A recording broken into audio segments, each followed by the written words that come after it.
Our story begins when August Tillman escapes from prison, leaving 2 correctional officers injured.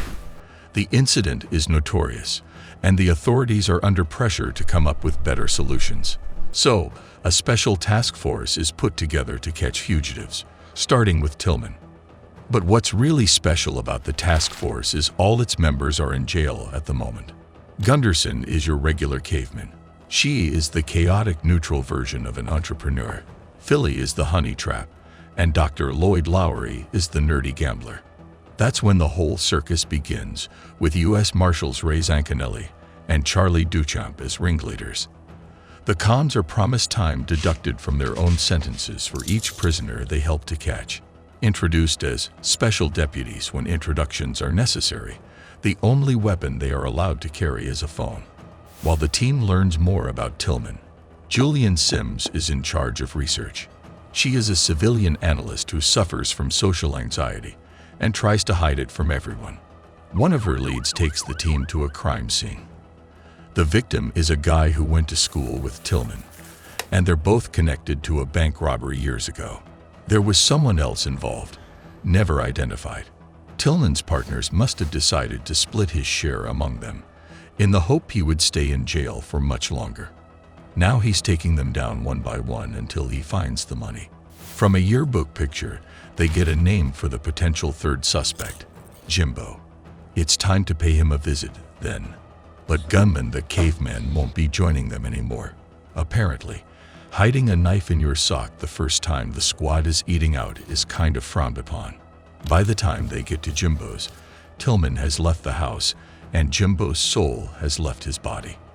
When Julian tells them the heist made someone $500,000 richer, the team begins to suspect they had inside help. One of the tellers at the time was Kyle Farrow. They find his wife tied up, saying that Tillman took him and their daughter. Julian also finds out that Tillman had inside help to break out of jail as well. The female officer who was allegedly injured is now living in Canada. They find them near the border, and the cons put on a show to trick Tillman into getting out of the car.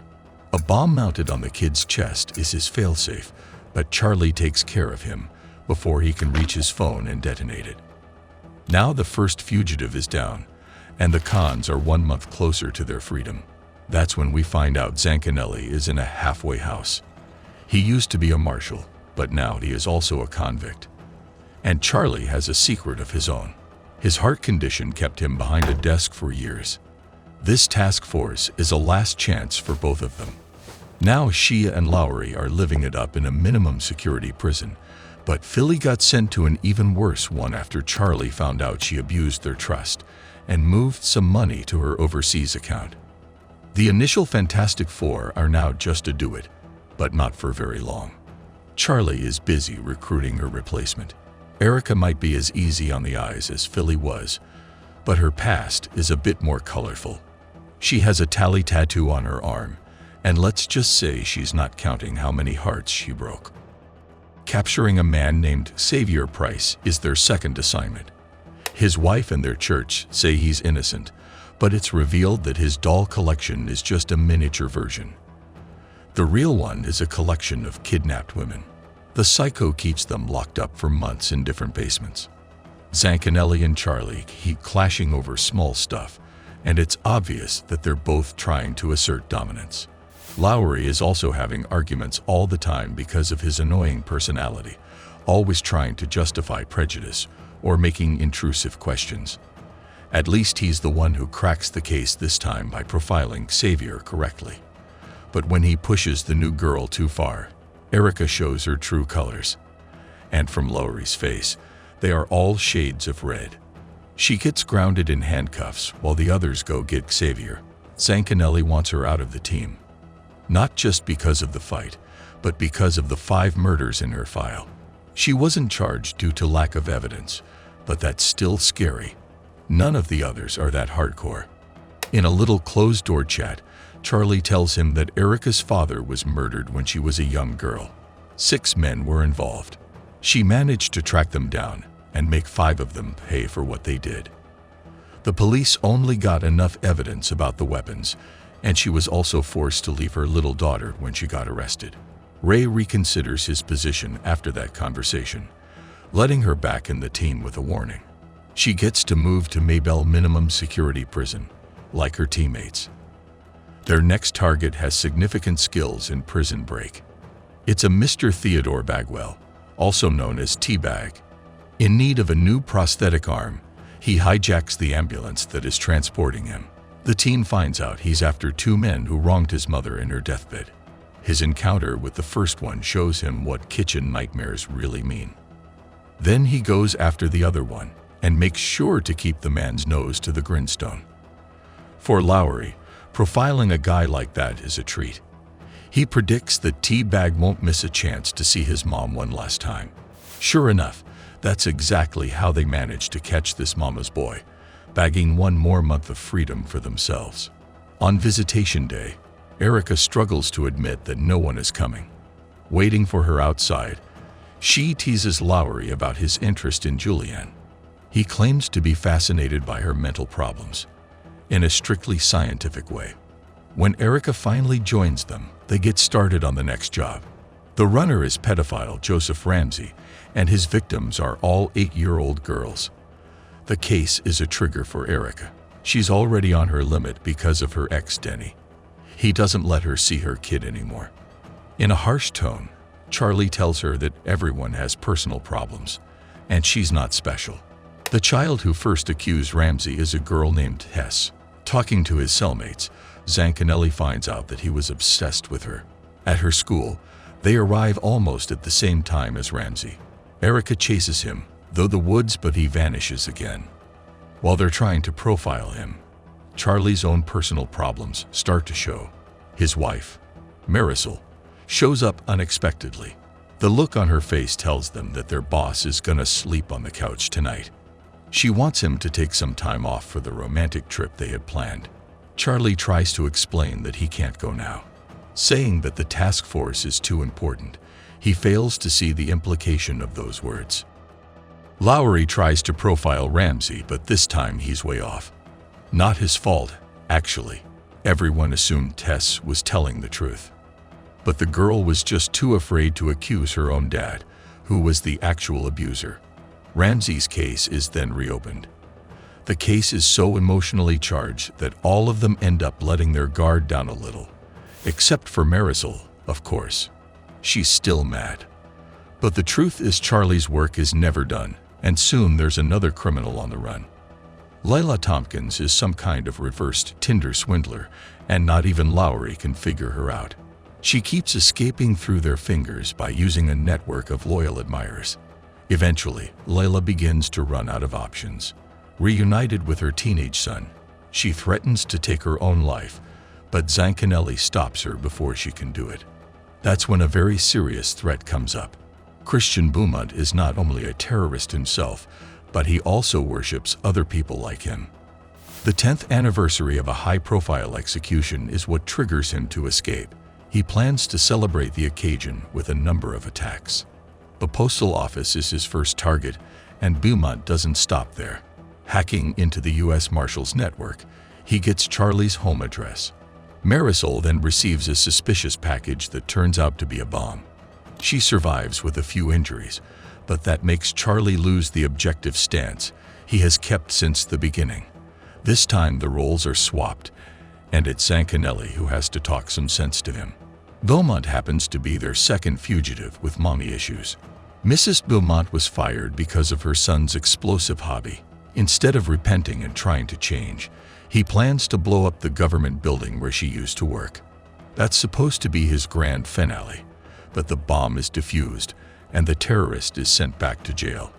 By now, the Khans have already knocked off half a year from their sentences. But more than that, they also get to be part of something other than a police lineup.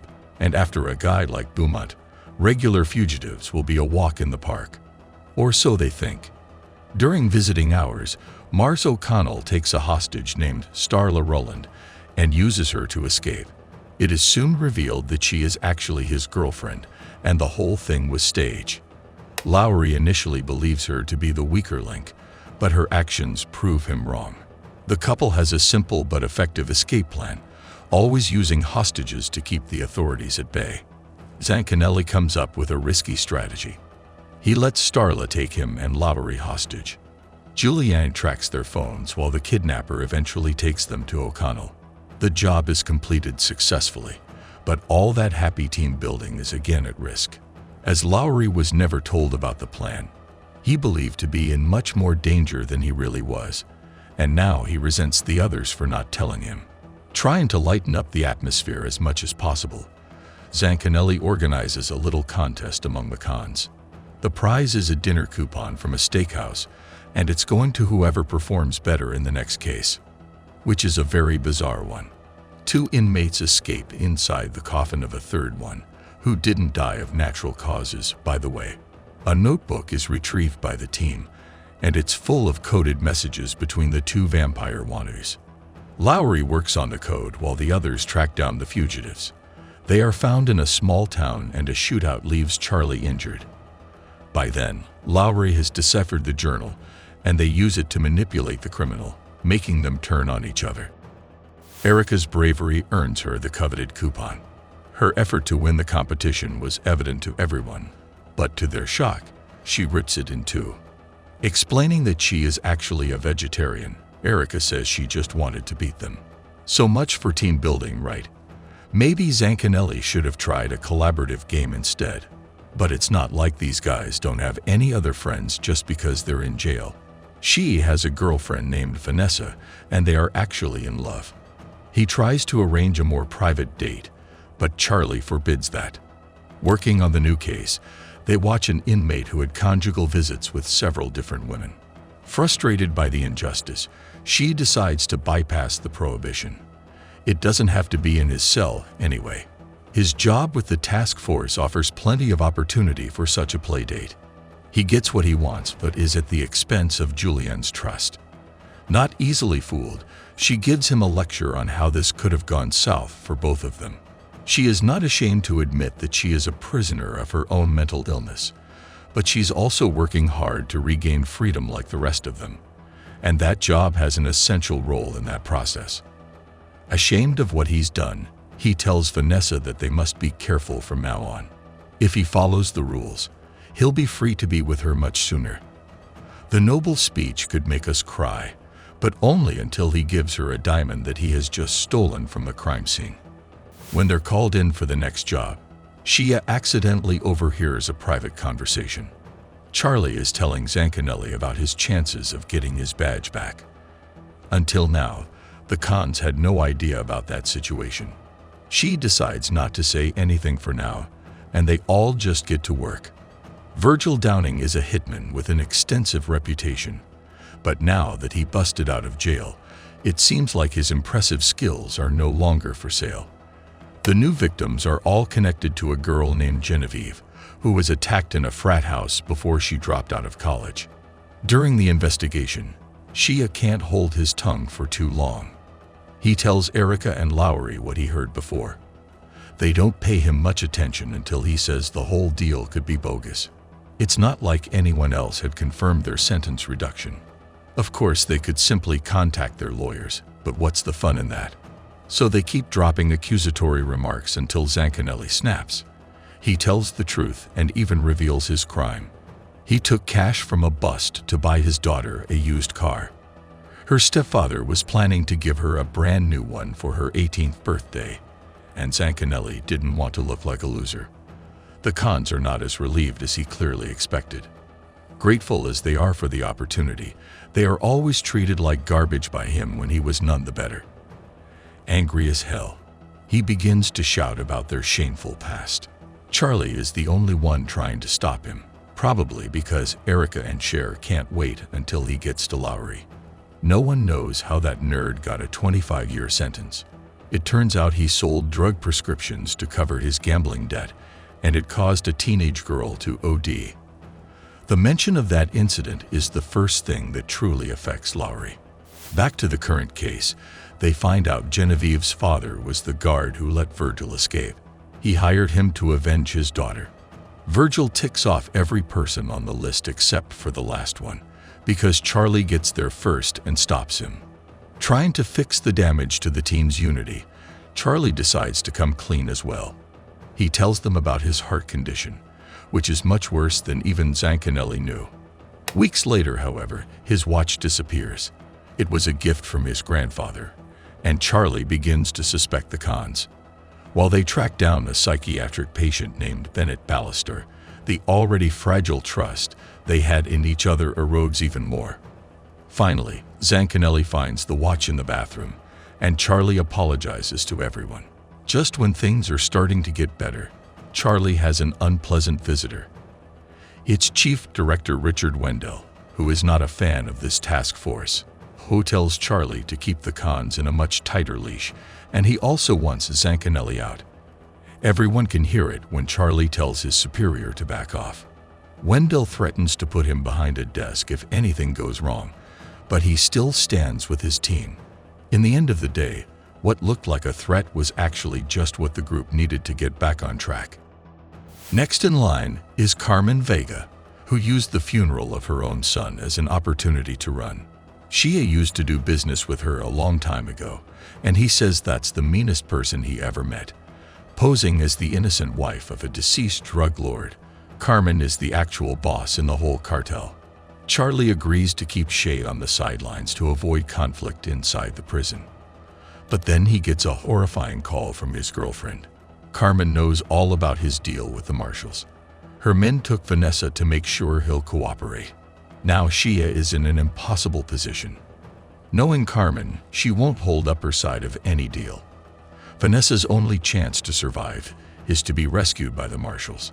But she has to help them in such a way that it looks like the opposite. Everyone can see he is not himself today, but he confides in Erica and Lowry only. Maybe not even that was such a good idea. They immediately begin to fear he'll try to save Vanessa and leave them to have their sentences doubled. It's the prisoner's dilemma with actual prisoners. The one good thing about Carmen is that there's always a new lead, something from the trail of devastation she can't help but leave behind. It is revealed that she ordered the hit on Sebastian, her oldest son, because of irreconcilable differences regarding the business. The funeral was also the perfect way out. The woman is heartless, and she also has eyes everywhere. As soon as an informant leaves the building, they hear gunshots and screeching tires. Two other marshals are among the victims. Charlie and Zancanelli also have a dilemma when they begin to suspect Shea. They need to do something about it, but they don't want to throw suspicion over a convict they have personally vouched for more than once. Tensions are running high now that the dead marshals push the stakes to the stratosphere. Erica is paranoid about Carmen getting to her daughter too, and Lowry is terrified because doubling his time means a life sentence. Even when Carmen is intercepted trying to sail back to Colombia, they don't feel any better. She makes sure to let them know she knows everything about them. Erica convinces Lowry that they should run away, but Julianne comes to see them in private. She speaks confidently for the first time, but doesn't threaten them as Charlie and Zancanelli always do. She makes them see that they have earned 1 year of freedom. That means 12 fugitives were caught. All of them made that same decision at some point, and it didn't work out for them. Not even Carmen walks free, and her youngest son eventually gives up Vanessa's location. Celebrating at a local bar, both the cons and the cops realize that their best shot is to stick together. And more importantly, the cons get to have some beer at last. And this is the end. This was a recap of the 2011 series Breakout Kings by Fox 21. Starring Laz Alonso and Dominic Lombardozzi. Which character was your favorite? Let us know in the comments below with #CinemaRecap. Until next time.